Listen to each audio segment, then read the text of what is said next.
Hello दोस्तों, मैं विनय कुमार आपका बहुत बहुत स्वागत करता हूं यूपीएससी परीक्षा ऑनलाइन क्लासेस में। दोस्तों, आज बायोलॉजी के इस टॉपिक में हम पढ़ने वाले हैं जीवाणु के बारे में। दोस्तों, जीवाणु से आपके देखिए बहुत ज़्यादा प्रश्न बनते हैं और ये जो टॉपिक होगा ये मेरा 2 से 3 वीडियो में कंप्लीट होगा।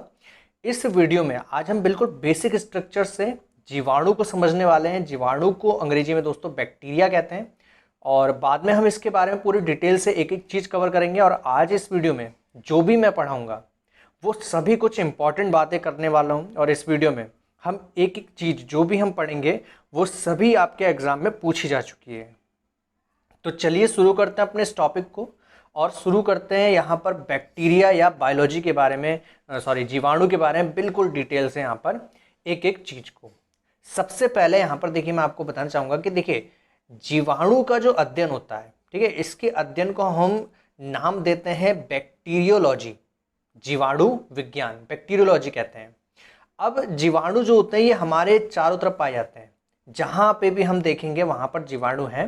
हालांकि ये हमें दिखाई नहीं देते पर उपस्थित हर जगह रहते हैं, ठीक है। बहुत ही सूक्ष्म जीव होते हैं, ठीक है, और हर तरफ रहते हैं। हर तरफ रहने के कारण इनको ओमनी प्रेजेंट कहा जाता है। हमारे दैनिक जीवन में प्रत्यक्ष रूप से या हम कहते हैं अप्रत्यक्ष रूप से पूरे दैनिक जीवन में कहीं ना कहीं प्रभाव डालते रहते हैं और हर जगह मौजूद रहते हैं, ठीक है। ये होते हैं जीवाणु। जीवाणु के बारे में दोस्तों यहाँ से देखिए, सबसे पहले तो देखिए क्वेश्चन जो आते हैं वो कुछ इस प्रकार से आते हैं। सबसे पहले आपसे क्वेश्चन सिंपल सा पूछ लेगा कि जीवाणु किस प्रकार का जीव होता है। तो जीवाणु जो होता है वो एक कोशिकीय सूक्ष्म जीव है। क्या है?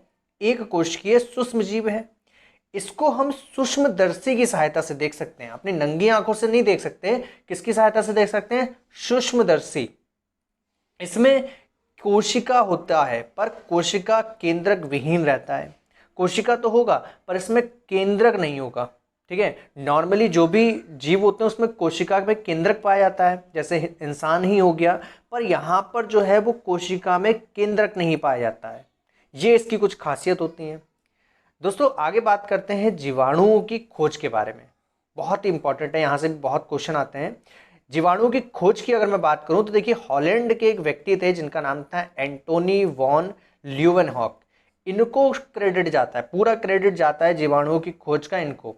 और 1676 ईस्वी में इन्होंने सबसे पहले जीवाणुओं की खोज की और यहाँ पर इन्होंने सर्वप्रथम जीवाणुओं को पानी में देखा, ठीक है। देखिए पानी में देखा और दूसरी जगह यहाँ पर देखिए इन्होंने क्या देखा? अपने दांतों के मैल में, मतलब जो दांत होते हैं उसमें जो मैल जम जाता है, यहाँ पर इनने क्या करा है? इन जीवाणुओं को देखा और इनको एक नाम भी दे दिया, एनिमल क्लूज। क्या नाम दिया? Animal clues. ये सारी बातें आपको याद रहेंगी, ठीक है।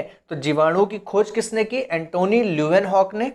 और यहाँ पर इन्होंने कहाँ पर सबसे पहले जीवाणुओं को देखा? पानी में देखा और अपने दांतों के मैल में देखा और नाम क्या दिया? Animal clues. एनिमल क्लूज यहाँ पर नाम दे दिया। अब यहाँ पर देखिए सबसे पहले इन्होंने जीवाणुओं के बारे में पता लगाया तो इनको एक नाम दे दिया जीवाणु विज्ञान का जनक। देखिए जीवाणु विज्ञान का जनक एंटोनी ल्यूवेनहॉक को कह दिया गया।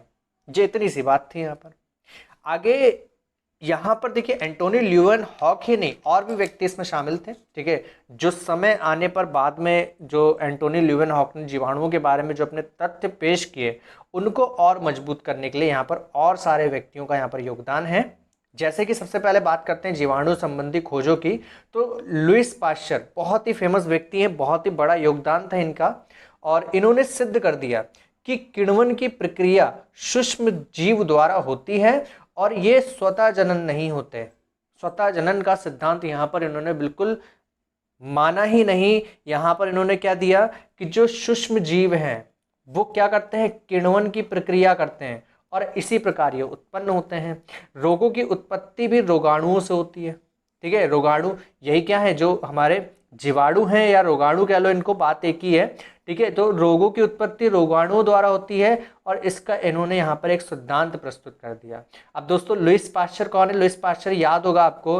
लुईस पाश्चर वही व्यक्ति है जिन्होंने रेबिज के टीके की खोज की थी, ठीक है। रेबिज के टीके की खोज की थी और इन्हें सूक्ष्म जीव विज्ञान का जनक कहा गया इसी कारण। रैबिज के टीके की खोज करने के कारण इनको क्या कहा गया है, सूक्ष्म जीव विज्ञान का जनक कहा गया। जबकि एंटोनी ल्यूवेनहॉक को क्या कहा गया है, याद रखिए, जीवाणु विज्ञान का जनक।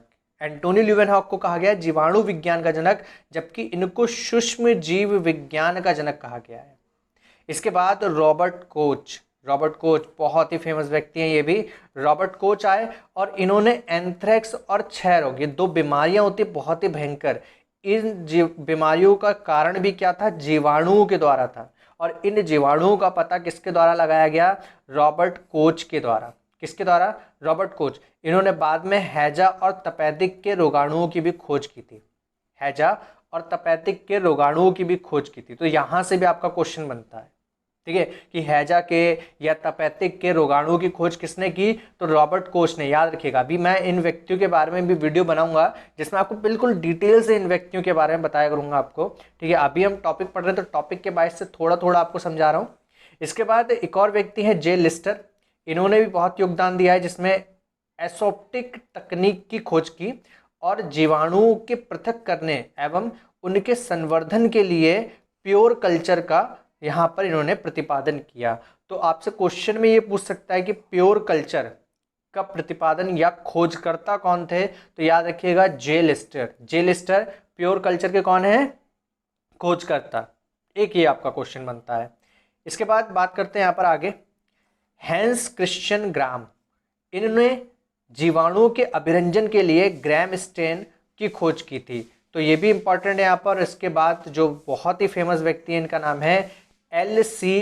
कैलमेटी, ठीक है। तो एल.सी. कैलमेटी ने BCG के वैक्सीन की खोज की थी और ये बहुत ही बड़ा एक खोज थी 1921 में। इसका सन भी पूछा गया कि 1921 में कब, 1921 में BCG के टीके की खोज की थी, किसके द्वारा, एल.सी. कैलमेटी के द्वारा, ठीक है। तो ये सब आपके इंपॉर्टेंट क्वेश्चन थे। अब बात करते हैं यहाँ पर जीवाणुओं की।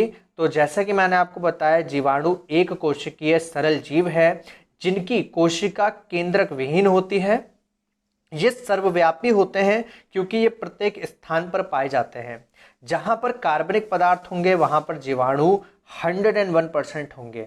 अब देखिए, कार्बनिक पदार्थ की मैं बात करूं तो कार्बनिक पदार्थ जैसे पौधे, जल, मिट्टी, जीवों के ऊपर या भीतर जीवाणु हर जगह पाए जाते हैं।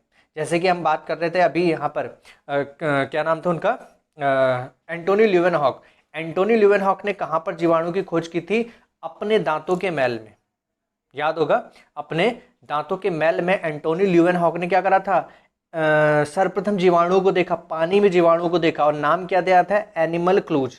क्या नाम दिया था, एनिमल क्लूज। तो जीवों के ऊपर हम कह सकते हैं या भीतर। बात यहाँ पर क्या है कि जीवाणु जो है वो हर जगह पाए जाते हैं। पूरे पृथ्वी पे आपको जहां पे भी कार्बनिक पदार्थ मिलते हैं वहां पर आपको बैक्टीरिया जरूर मिलेगा, ठीक है। कहते हैं कि जीवन की उत्पत्ति ही बैक्टीरिया से हुई थी, गुड बैक्टीरिया से, ठीक है।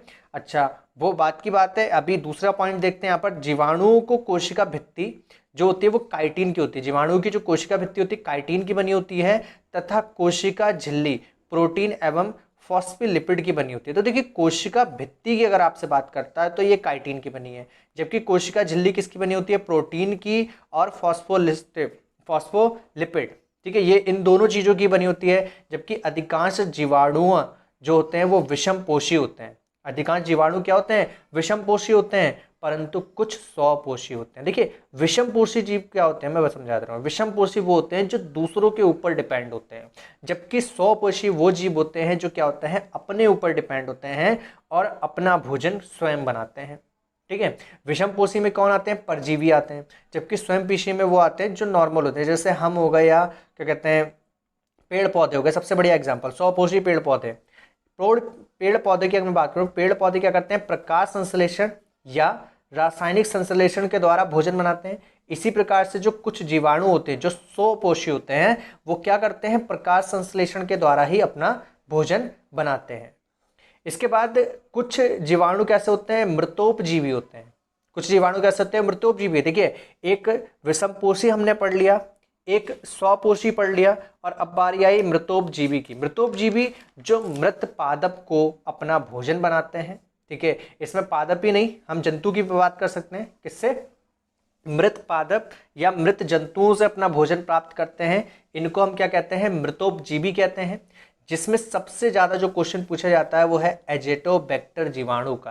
तो याद रखिएगा, एजेटोबैक्टर जीवाणु क्या है? एक मृतोपजीवी जीवाणु होता है, एक मृतोपजीवी बैक्टीरिया होता है जो क्या करता है? पादपों और जंतुओं से अपना भोजन प्राप्त करता है। जबकि अगर आपसे सहजीवी जीवाणु पूछ ले तो आप याद रखिएगा माइकोबैक्टीरिया, माइकोबैक्टीरियम, ये आपका कौन सा है? एक सहजीवी जीवाणु होता है। ठीक है, अब बात करते हैं आगे, यहां पर कुछ और आगे बात करते हैं दोस्तों। यहाँ पर देखिए, जीवाणु कोशिका में वास्तविक केंद्रक नहीं पाया जाता है। ठीक है, इसमें देखिए केंद्रक में केंद्रक कला तथा न्यूक्लियोलस का अभाव रहता है। देखिए अभी तक के हमने यहाँ पर जीवाणु कोशिका में जो भी बात करी उसमें सभी कुछ का अभाव था, मतलब सब कुछ मिस है। ठीक है, यहाँ पर देखिए हम जब बात कर रहे हैं जीवाणु की कोशिका में तो इसमें केंद्रक ही नहीं मिलता है, और केंद्रक में केंद्रक कला, ठीक है, तथा न्यूक्लियोलस का भी अभाव है। ठीक है, और डीएनए पाया जाएगा, यहाँ पर आरएनए भी मिलेगा। डीएनए को दोस्तों पूरा इसका नाम होता है डाई राइबो न्यूक्लिक एसिड, जबकि आरएनए का पूरा नाम होता है राइबो न्यूक्लिक एसिड। ये दोनों पाए जाते हैं। यहाँ पर हम बात कर रहे हैं, देखिए जीवाणु की कोशिका में तो डीएनए और आरएनए दोनों पाया जाता है।